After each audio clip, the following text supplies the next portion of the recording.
Why do we wreck our own success? Why do we ghost our goals and chase chaos when we say we want peace? You sent some powerful questions, and I'm answering them all right here off the cuff. So let's get into it. We're diving into something that hits way too close to home for me, sounds like for you, today on Off the Couch.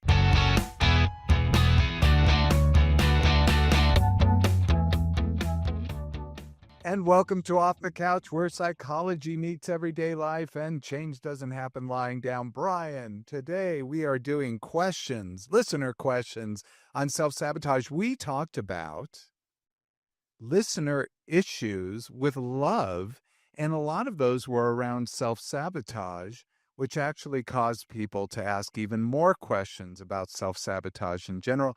So we're going to look at those patterns today, but to keep things interesting, I haven't seen the questions. I haven't read the questions. You haven't even read the questions. You haven't? I mean, you No, I haven't. to I haven't. divide them up. But anyway, so let's go. Let's do it. But first, hey, by the way, I did, because I like to do a little quiz. Let's do a 5-question quiz to see if you are a self-sabotager. But so I don't know. This is just a little kitschy 5-question Cosmo quiz here. So what do you think? Brian Gomez, producer. Sorry, I didn't introduce you, did I? No, it's okay. Let's just keep it rolling. I'm Dr. Greg Case on psychologist. We have Tony on the board. Hi, Tony. Howdy. And is like 8 other places, so apologies for that. I'm going to be right here with you right now. So, do you self-sabotage? We're going to take this 5-question quiz and find out. So I want you to answer yes or no, Brian, Tony. Do you often procrastinate on goals that are actually important to you, even when you have time or the tools to do them? Do you pull away or create conflict when things in a relationship start to go really well? Oh, go well? Yeah. Oh, okay. You're keeping count? Have you ever talked to yourself out of an opportunity because you weren't ready, but deep down you were just scared? Do you repeat patterns that hurt you even when you know when they don't serve you anymore? Oh, does alcohol count? Do you downplay your achievements, feel like an imposter, or feel uncomfortable with praise or success?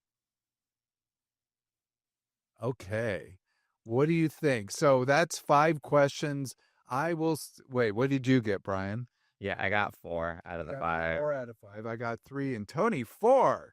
That's me. We sound like a self-sabotaging group. Your results 0 to 1. You're likely not self-sabotaging, but stay aware. The 2 to 3, which I could probably bleed into 4. I could probably do a little work there. Some self-sabotaging habits may be holding you back. Time to get curious. And the 4 to 5, you have an inner saboteur in the driver's seat. But don't worry, you can take the wheel, and we're going to try to do that today. So this will be personal to you guys. Good. Oh, yeah. Good. Okay, so let's start to do the questions. Brian, you're going to hit me up with some questions. Let's start to go. All right, for the first one. Hey, Dr. Greg, I don't know if this is a self-sabotage or what, but I have this weird habit. Whenever I get close to finishing something important, like a job application or even sending an email that could lead to something big, I just stop. I suddenly feel tired, or I tell myself it's not good enough yet. Sometimes I've never even hit send. It feels like I freeze right at the edge of success. Why do I do this, and how do I break this cycle? Okay. So when you're just about to do something, you freeze. Oh gosh. Yeah. Okay. So I'm going to have to go back to this question. Let me see this question so I can just be clear on what it's saying. Okay. Because it's a long one, like a job application. Yeah. Something big. I could just stop. So this is the problem. You suddenly feel tired, or tell myself I'm not good enough at something yet.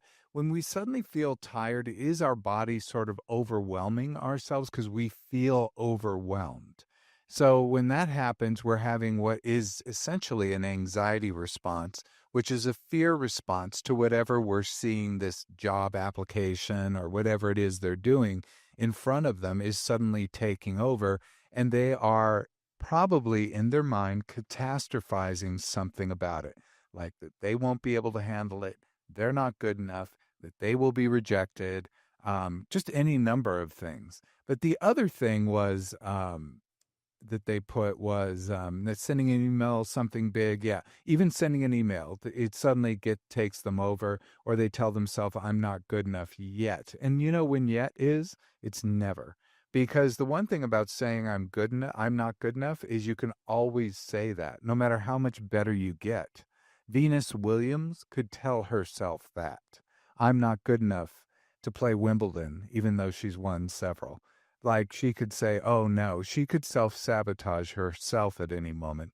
But instead, she went back to play more tennis, which she's currently doing, which is amazing. I feel like a lot of people do this, including myself, when it's like something like a task, something you have even for work, like an email you have to respond to a client. And I feel like a lot of the times we just stop ourselves from doing it. And as easy as it is, whenever it's like when you actually do it, it's like 10 minutes and you're like, oh, wow, I've been pushing this back for like a day or two, pretty much just to send this like 5-minute email. Do you know why we're doing that? Or like, Well, it depends on the circumstance and what's going on. But again, I think it is the anxiety response that you're having in that moment. You're having some sort of negative picture for yourself that is causing you to think that if I send this email, it will force something that I cannot handle. So it's either the task at hand, or maybe their response, maybe it's their rejection, maybe it's that it will require so much of you when you have so little time. I think that's what I run into sometimes. I think, oh my God, I can't take on even one more task here. So that I think that those kinds of things can all play a role. So we start to hold ourselves back from doing things because we think we don't want to pile it on because we personally think we can't handle it. Now you can handle it in two ways. Like one is to say, okay, I'm just going to accept the loss on this and say I'm not able to do this, or I'm not going to apply for this job, etc. But that kind of avoidance is withdrawal. And withdrawal reinforces the negative action, which means that bottom line is that if you don't apply for jobs, you're going to not want to apply for more jobs in the future. It's going to keep you unemployed. But if you do apply for jobs and take risks like that, even that someone won't like you, won't hire you, it'll all be for nothing, it still helps you to move forward because you're taking the positive action, and you can reinforce and say, good job to the positive action. So if you can slow things down and just say, I can handle this next moment, then you can start to break through it. So if I were applying for a job on an email, that's what the person cited very specifically, I would send off my resume, and I would not worry about the interview. I would not worry about the rejection letter. I would not worry about could I make the move to Cincinnati, Ohio, where this job is. I would not worry about any of those things. I would simply take that action and then know that whatever the next action that they take, including them not even responding to me, that will dictate my next action. When that next action is something I can handle. We don't have to plan every action for the future if we have a belief that we can handle the next thing and we can just do it one step at a time. yeah, I like how you word that one step at a time because I feel like we do often get overwhelmed with the bigger picture or like the bigger task at hand where it's like, oh, I need to do all this instead, or it's like, I just need to make this phone call and talk to this one person and that's it. Instead of like, you think, oh, they're going to ask this, this, and this, and this. And you're like, you don't know unless you've even started on it. Yeah, I can think of so many times when I've self sabotaged myself, and I especially sabotage myself around relationships, not romantic relationships, but friendships, I think. And I've actually, I've looked at that. I've had to look at that very strongly recently. Um, that I've had people say, like very notable people in my field, very notable people, not only in my field, but in others as well, who I felt intimidated by, who said things like, we ought to hang out. You're so cool. Let's see each other socially. Let's have dinner, like at a conference or something like that. And I'm embarrassed to say that because of my own insecurity, I've said, yeah, okay. And then thought, oh, I wouldn't even know how to approach this friendship. Like, this person whose books I have, or who I've seen on TV a million times, who I've used to teach, those types of things. And I'm embarrassed to admit that, but I'll just be very frank. It's a very real thing. I think a lot of people now have this bravado that they're like a king of the world and everyone loves that. People who are very dependent or don't have much self esteem look to the very narcissistic people as a source of strength. But I know the narcissistic people are just inherently insecure. And so I'm not looking to impress anyone, but I feel empathy for the people who've been in positions like me who hold themselves back. And I think that so this was a topic that was attractive to me. We just talked right beforehand and said, let's just do the self sabotage because it's attractive, because I realize I do it even to myself and I even lie to myself about doing it. Like what I just told you, you probably didn't know because I don't think I've told anyone. No, I didn't, but I do know how you get in your head about yourself that way, that I'm always like, "Dude, you've got so much credibility behind you Mhm. that I feel like you don't often see that. Um, with how many years you've been doing this and all the schooling, everything you've done, that I'm like, it's wild to hear that and be like, wow, you really feel that way? When I always look at you like you're of here, that I'm like, it's crazy to see you say that.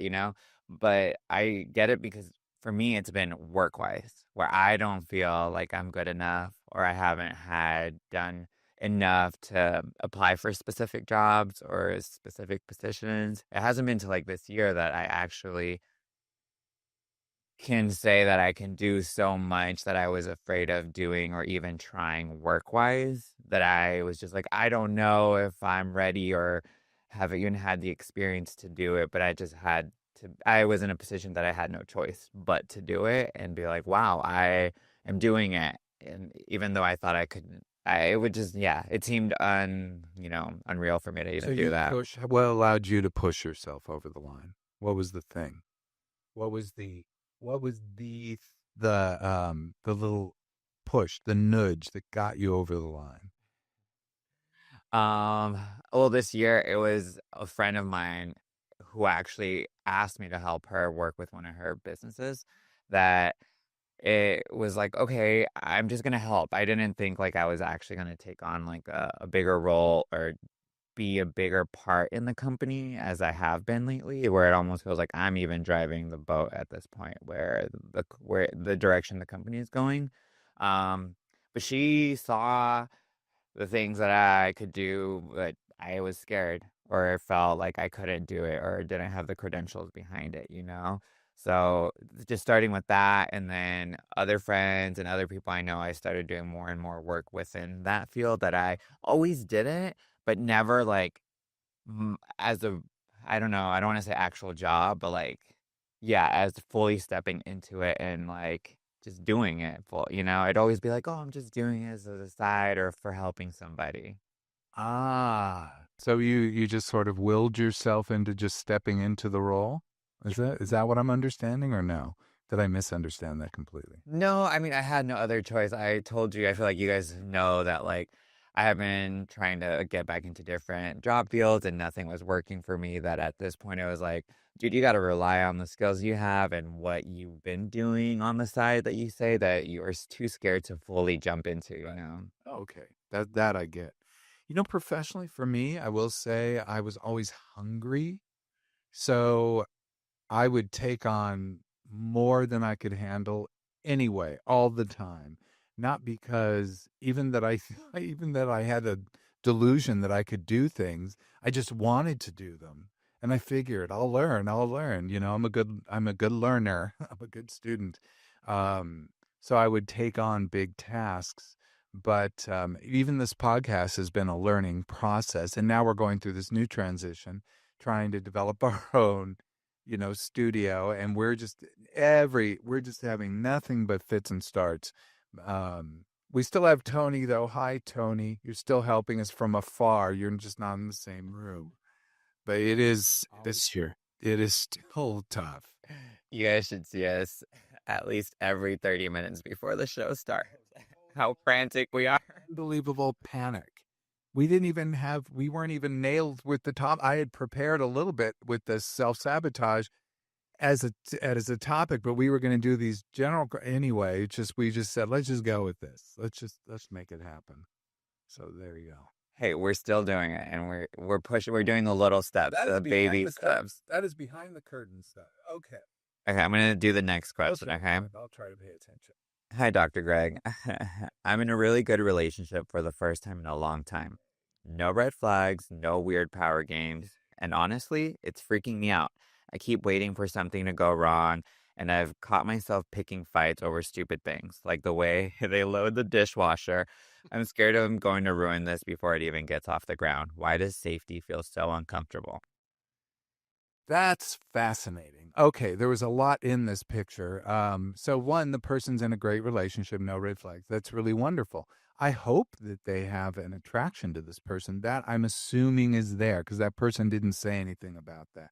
Sometimes when people generally have these dramatic relationships in the past, they then suddenly say, I'm in this totally nice, wonderful relationship, and I just don't feel as attracted. They're just not as exciting.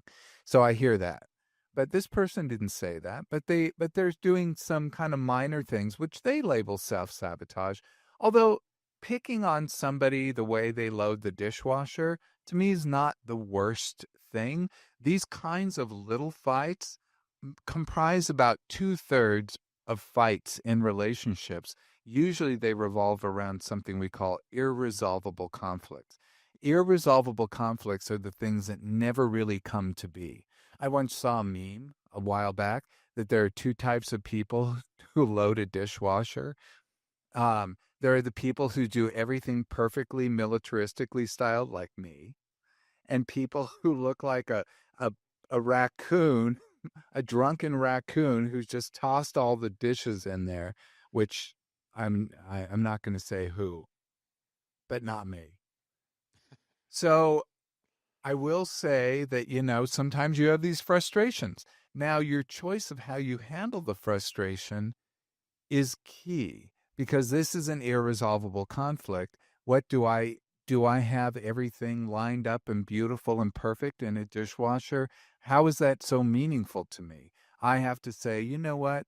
The dishes still get cleaned, even when they look like a baboon was tossing dishes in there from 20 feet away. Like, I don't know how things kind of land in there. I get that, but the part that I'm like wondering, I'm like, okay, how does this person stop themselves from waiting for something to go wrong? That they're so used to like dealing with red flags and like toxic relationships or weird power games that they're constantly just kind of like waiting for that to happen. Well, that kind of anxiety will dissipate because anxiety, when you have it and there's no reason to have it, will eventually come down. But that person also needs to know that a total normal thing to happen with anxiety, that they'll start to feel very comfortable in their relationship.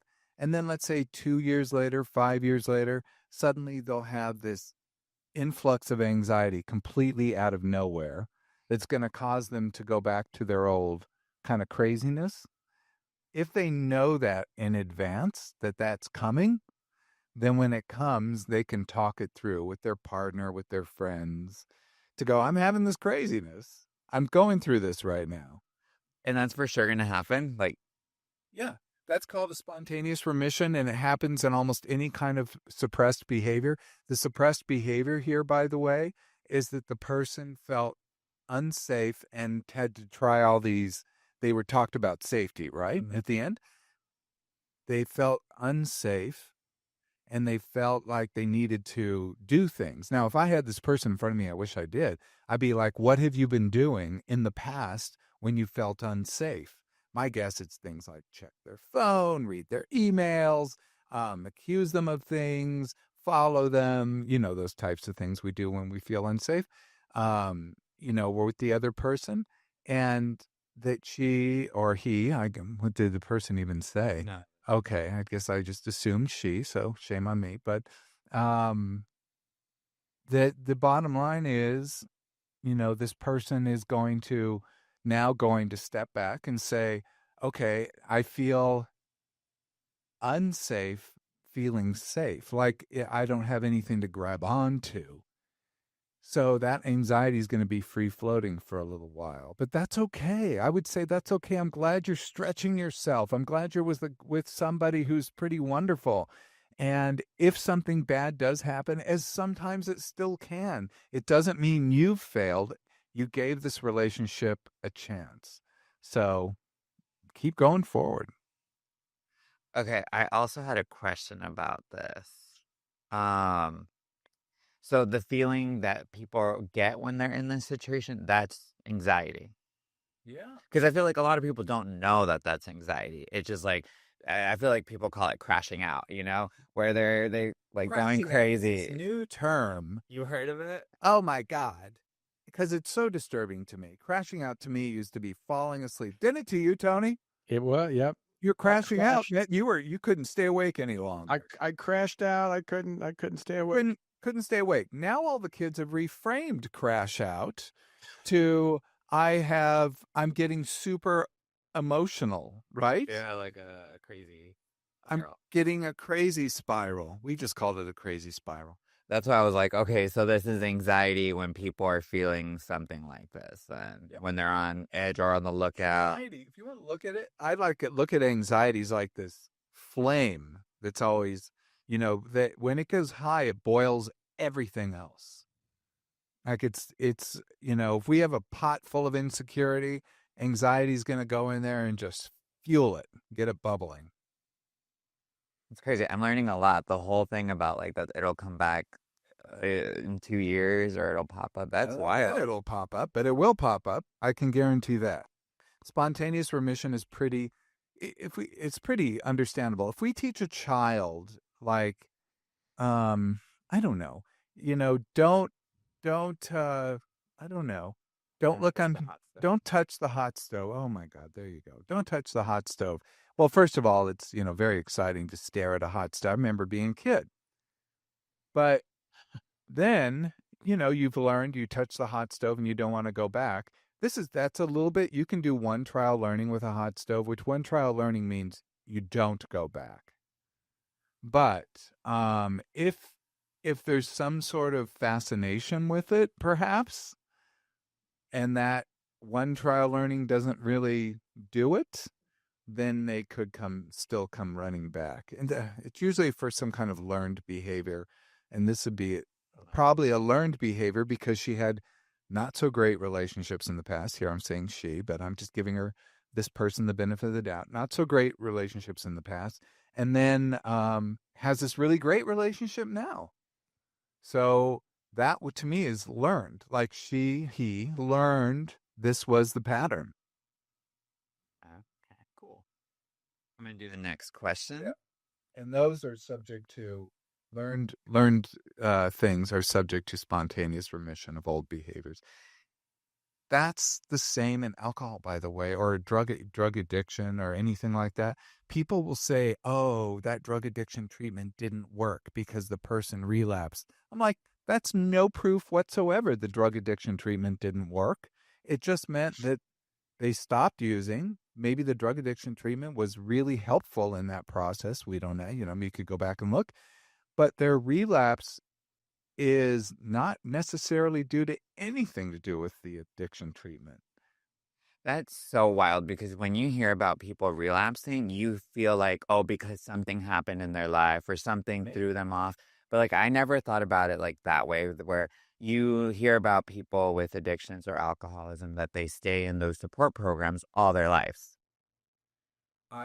You know what? This is a little detour, but I did research on this when I was at the VA. When I worked for UCLA and the VA, they were combined during research. And we looked at every available addiction treatment to see which one was most superior. And do you know what we discovered? Okay. No, nothing. Nothing. That they're all equally effective. But there was one this is what really tripped me out. There was one factor that meant that you were going to be, um, you're going to recover. And do you know what that is? Just one factor: Was it staying in the program? staying in the program. That's why AA works. That's why it works, because you can stay in the program your whole life. These people that fool themselves that they're going to go for a 30-day treatment and everything will be fixed are fooling themselves. They're very much subject, because that dynamic I talked about, spontaneous remission's a very real thing. And we even talk about in things like stimulant treatment, that's cocaine, methamphetamine, crack, ice, whatever, all those things. You and Ritalin, that there is a wall that people hit. So they think they're okay stopping, and then it could be a few weeks later, it could be a few months later, they suddenly feel like they hit a wall where they have to use the drug. And getting them through that hump, that's the spontaneous remission, by the way. Getting them through that hump is extremely difficult. And that's where something like an AA or other long term treatment program is going to be helpful. Damn. Thank you for all that information because I just learned so much from that. Oh, good. Yeah, no, okay. We'll do the next question. Okay. Okay. Dr. Greg, I have a pattern I'm embarrassed to admit. I always wait till the last possible minute to start things I care about. Deadlines, creative projects, even planning trips. Then I scramble, I stress myself out, and tell people, oh, I just work better under pressure. But honestly, I think I'm just scared of trying my best and still not being good enough. Is that a form of self sabotage? Yeah. Yes. And in fact, that's you generally that pattern where the person is holding off till the last minute to dive in is due to something very specific which sabotages us, which is called perfectionism. So I was guilty of this in school. Um, Anytime we delay doing something, it's because we're putting off the pain of doing it. Sometimes the pain of doing it is thinking that we're going to, um, we won't, we'll be too questioning of ourselves early on. So if I'm in school and I'm working on a paper, um, if I start it 2 months beforehand, as opposed to thinking, this is great, I'll get this paper done early and then I'll have, the rest of the semester free. I could think, oh my God, I have 2 months and I'm going to have to be thinking about this paper for the next 2 months. And I'm going to keep questioning what I'm saying and doing in this paper for the next 2 months. So we often put off the pain of whatever it is, just diving in and doing the work, of having the things sit with us, of questioning of ourselves, whatever that kind of pain that we're anticipating is. We put that off to the future because we know that in the future, and we know, I'm saying in quotes, we know that we'll be better then. We won't be as tired. We won't be as stressed. And we also know that when the end, when there's only 12 hours left, let's say, then we don't question things as much. We push harder and we still might get a decent grade. So then we fool ourselves. That's due to that reinforcement. We fool ourselves into thinking, if I wait till the last minute, I'll do a great job.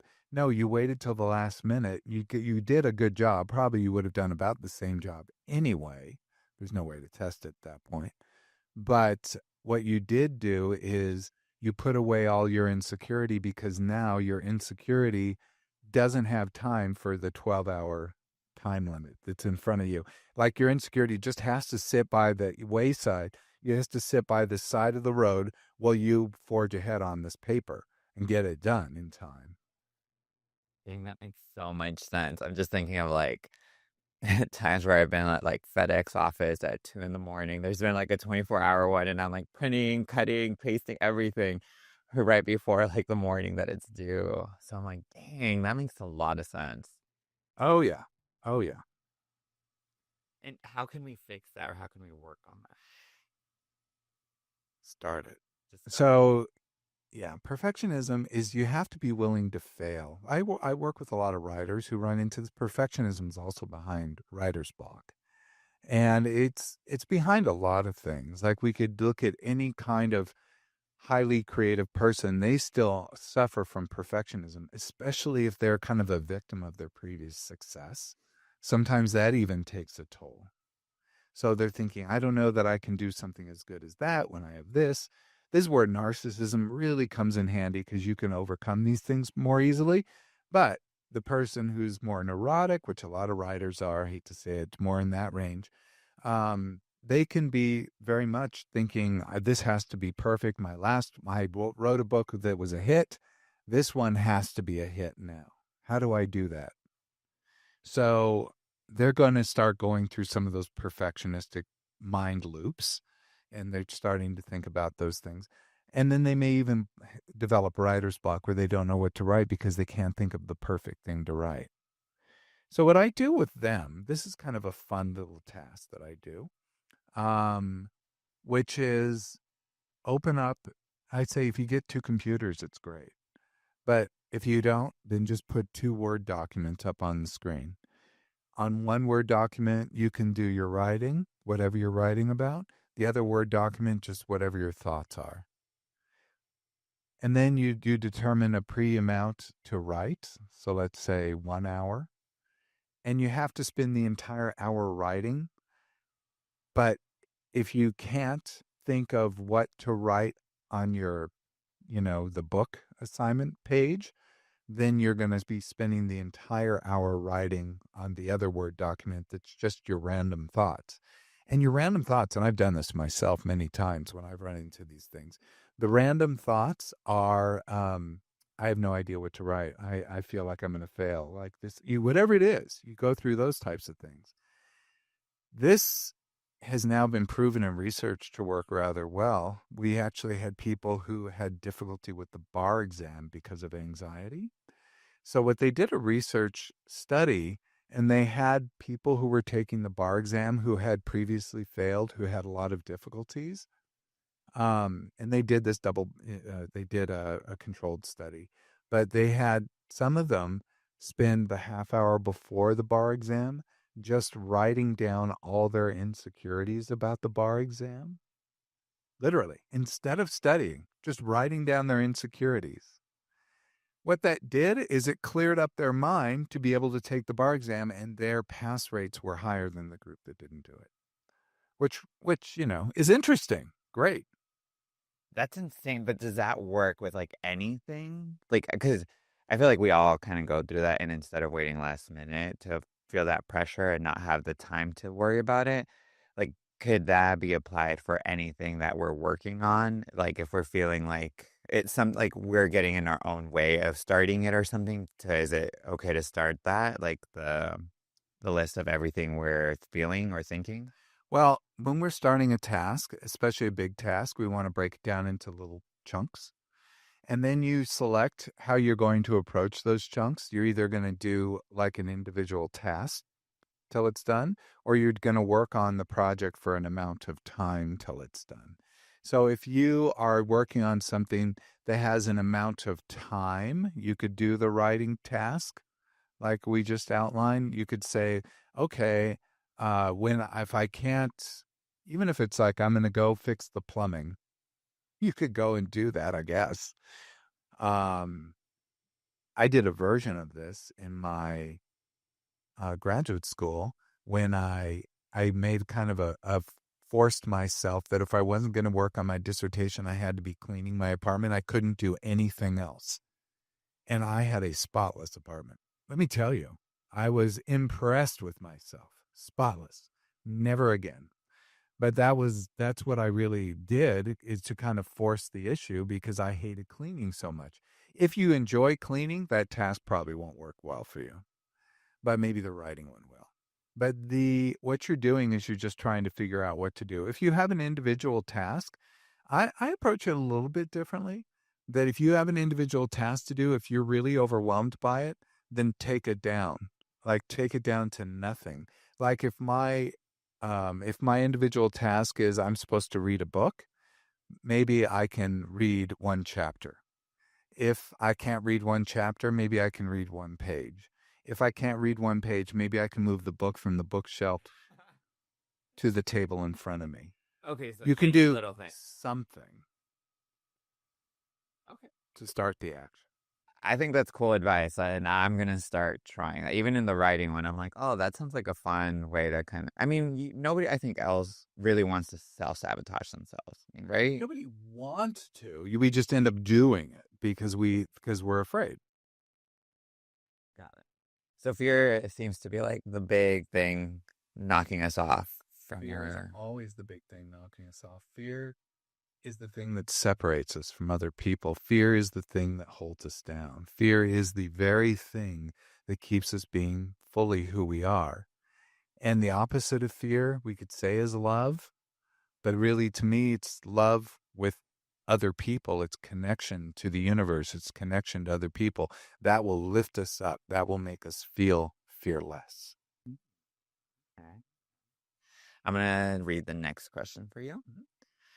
Hi, Greg. So I've noticed this thing I do. When I finally start to feel confident or get positive attention, like I lose weight or get praised at work, I immediately start the opposite. Mm. Start doing the opposite. I binge eat or I stop showing up on time. It's like the better I feel, the more I need to punish myself. Does that make any sense? Is that self-sabotage or is that some deep shame I haven't dealt with? I don't know about the shame. I'd be interested to ask that person why they came up with deep shame there. Because maybe they do feel ashamed about who they are. Losing weight and a promotion at work also are different things. So there's a lot going on with this person. Um, I'll tell you, it is fairly common for someone when people with eating disorders, it can be very tricky to give somebody a compliment because sometimes giving a compliment can can play a lot of different ways in the person's head. So you could say, "Oh, you lost weight," and they could be like going, "Oh, they're trying to sabotage me. I really need to lose more weight." They're actually just trying to make me feel secure when there's really a problem here. I mean, it can go like that. So it's a tricky thing. I think you have to kind of take guidance from the other person. But what this person is doing clearly is self sabotage if she's eating when someone says, "Oh, you've lost weight. You look great."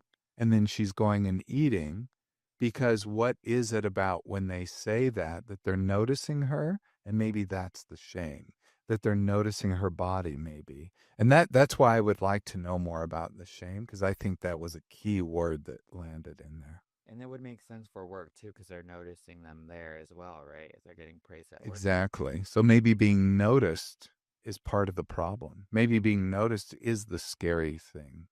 I don't know. But if it's shame, that probably is the case.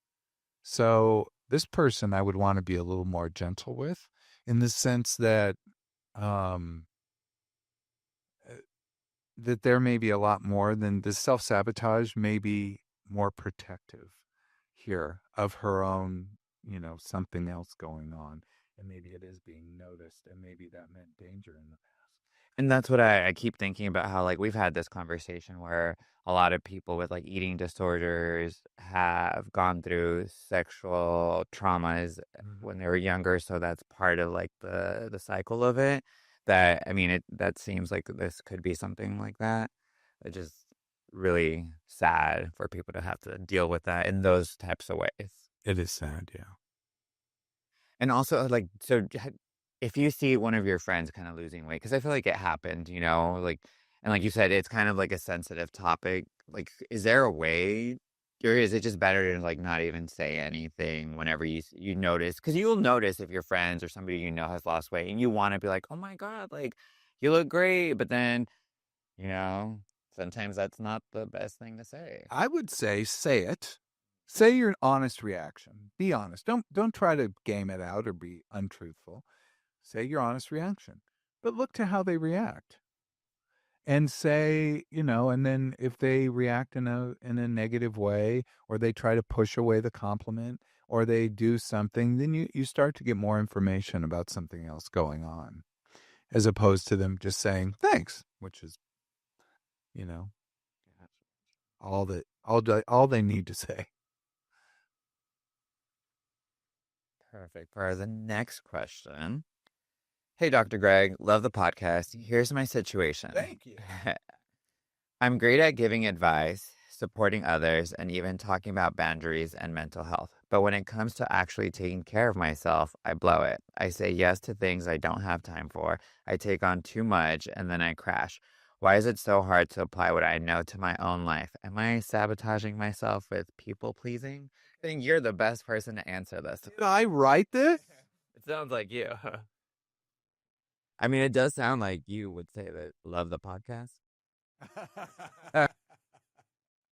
I I don't know about that. Go back and reread the question. The bottom line is that kind of tripped me out because it does sound a lot like me. So let's go pick it apart. Read the first sentence, not the love the podcast. I mean, that you can read all you want. But I'm great at giving advice, supporting others, and talking about boundaries and mental health.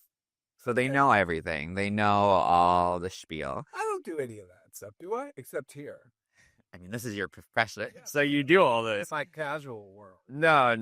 You got to mind your boundaries. I'm like, No. going, yeah, whatever, in the forum. So, And then it says when it comes to actually taking care of myself, I blow it. They say yes to things that they don't have time for, which sounds like you. Take on too much and then crash. Why is it so hard to apply all the things I know to my own life? yeah.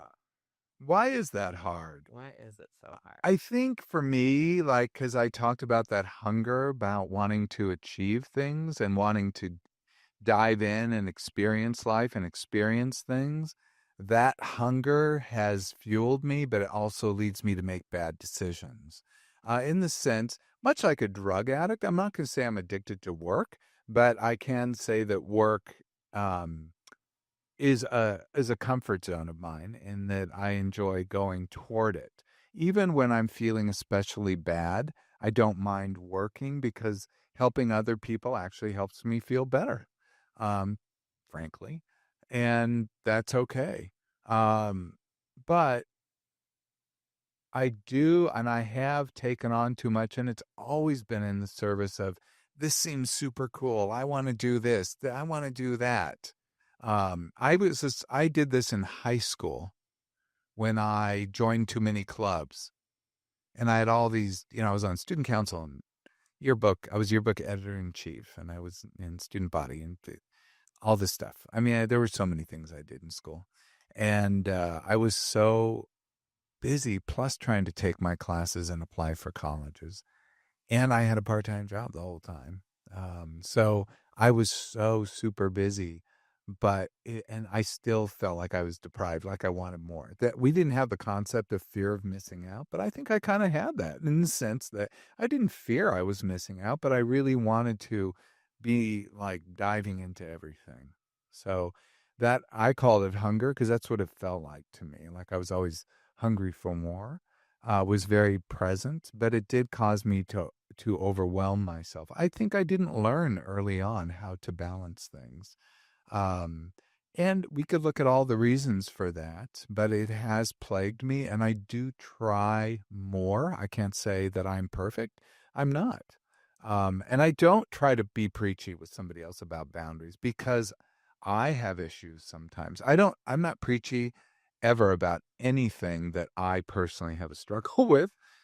So I personally know that because you've never even tried to tell me anything or to do something, so I appreciate that. well, I appreciate that.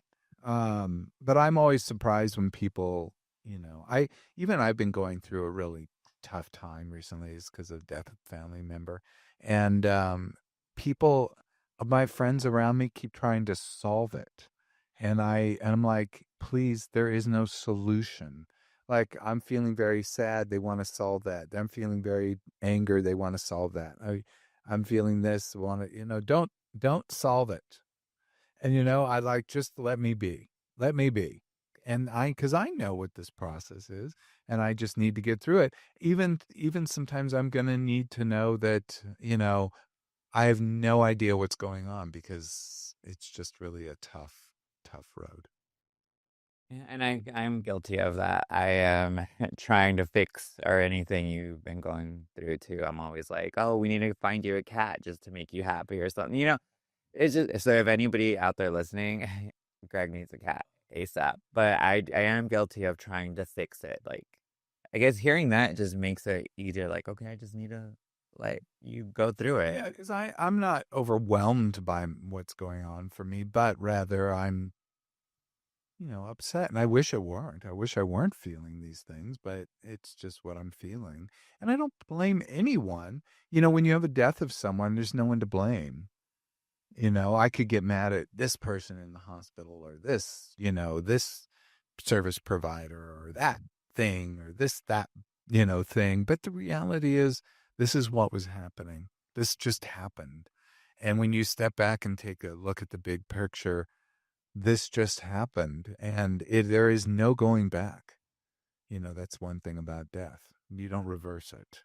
And when you said that, like, there's nothing you can blame it on or no one, that doesn't seem more infuriating, kind of, that, like, there's nothing. Like, I wish if I was in that situation, I wish there was something I could blame it on. That I guess in my head, that would make me feel a little better or something. But the fact that there's nothing I can scream at or like blame, I could be screaming at everybody in my life, but I realize they don't have anything to do with it either. But it's not that I don't feel super impatient, even with the people I love the very most, my own, parents.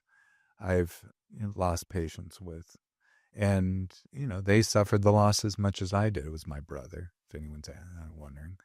So that's two, my brother and sister in 6 months. So these were big things. So anyway, all that to say, what do? You just, I know this process. I know I just have to get through it. Actually, the most helpful things people have done is to like bring over some food, tell me a joke, hang out. Like those have been the most helpful things. Like don't try to do anything grand except be there.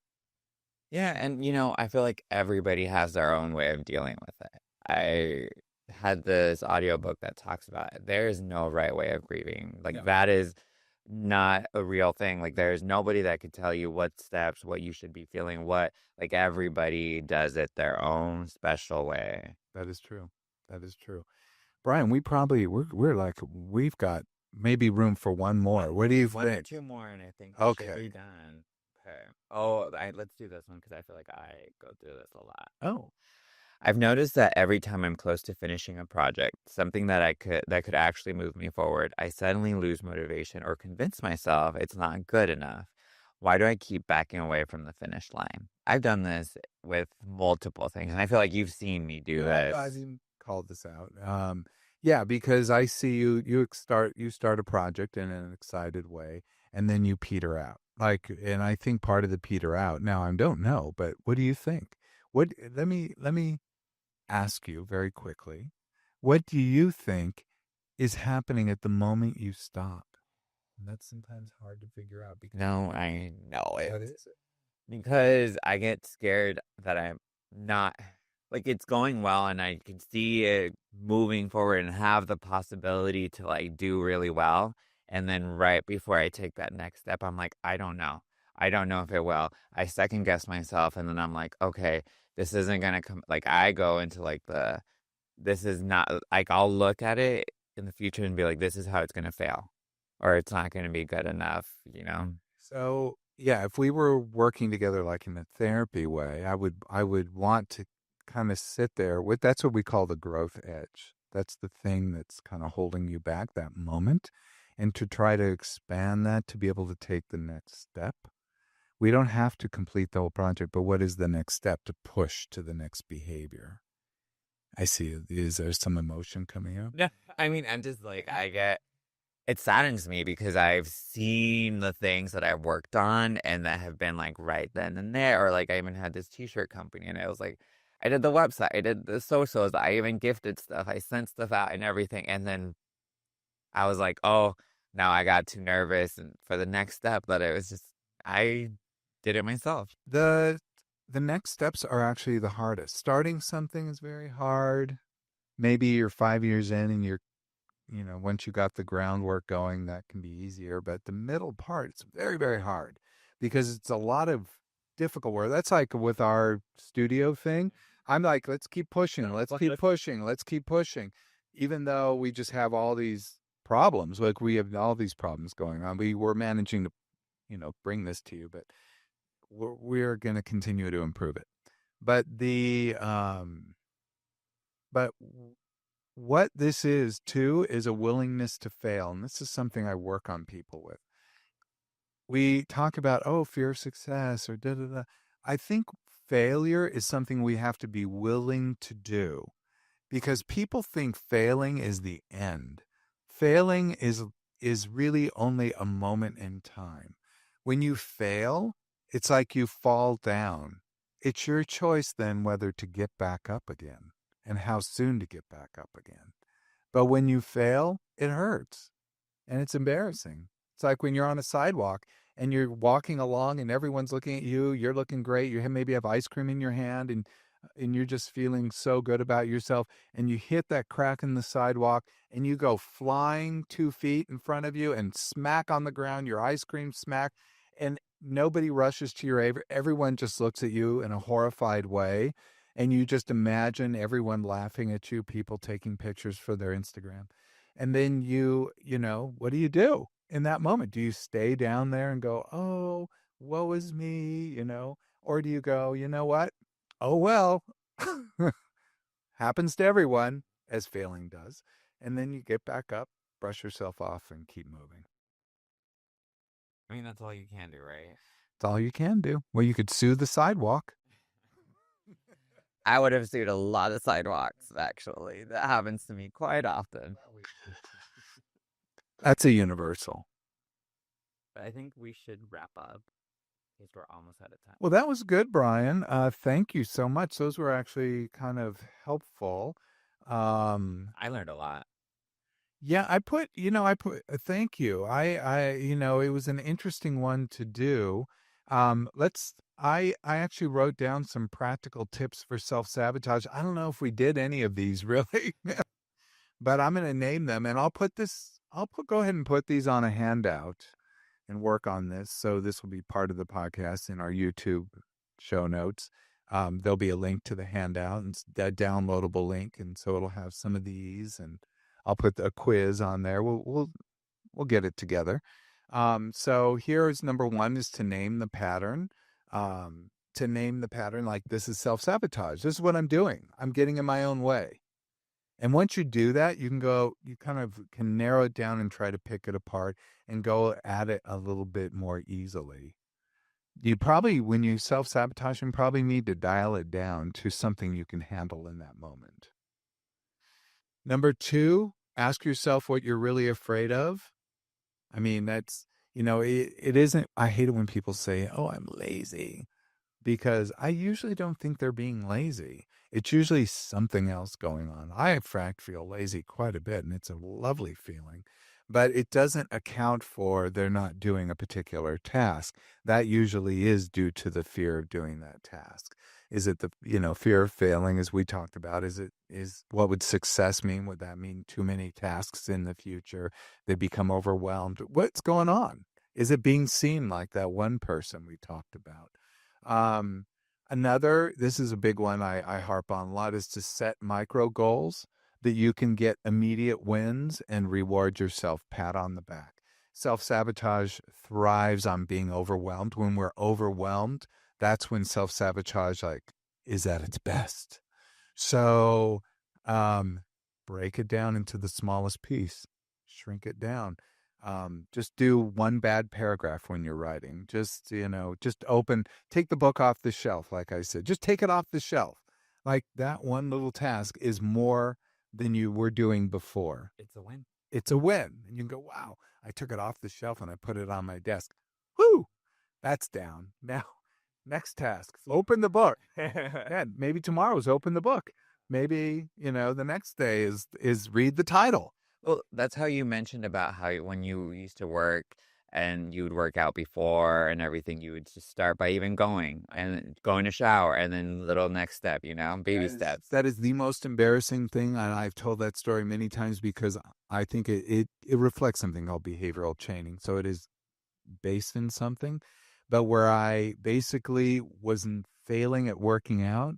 So I knew I needed to develop a complex chain of behaviors. That's basically it. So I started with the first, which was actually it was putting out my clothes the night before. Oh, wow. That was number one, like the workout clothes. Number two was then I started to put the clothes in a bag and take the bag to my car.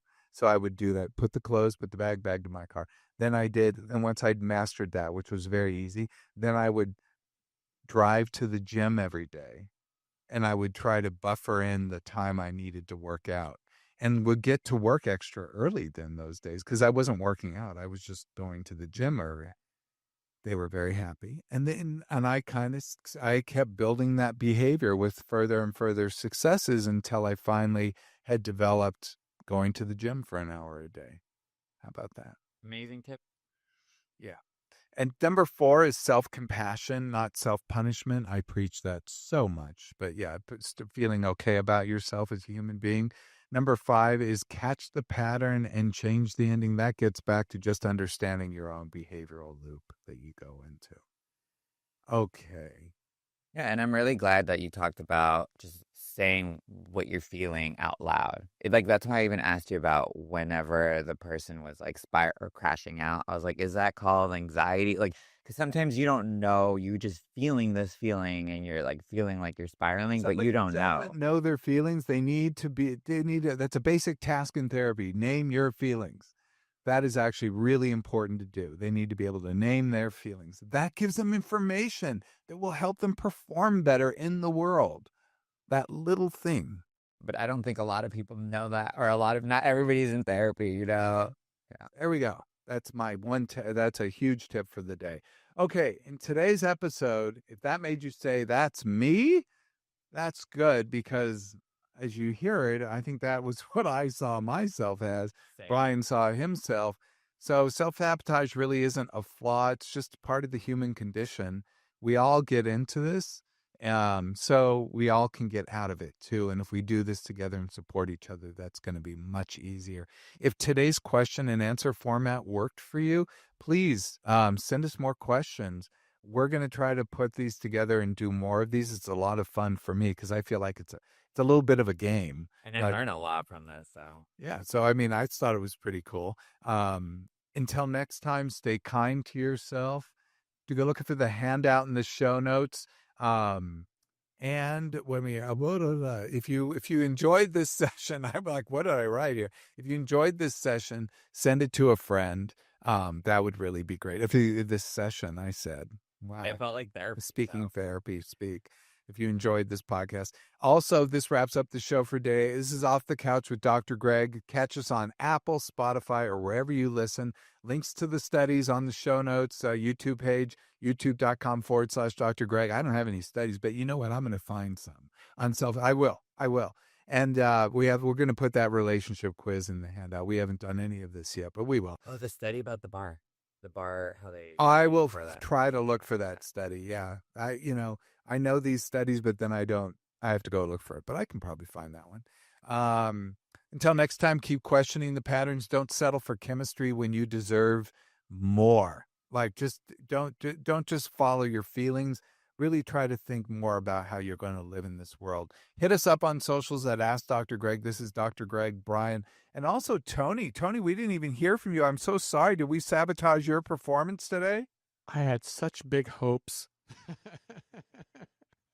No, it was good. I really resonated with this topic today, so appreciate it. Well, I appreciate you being there. Thank you. So until next time, be present, be flexible, and be kind.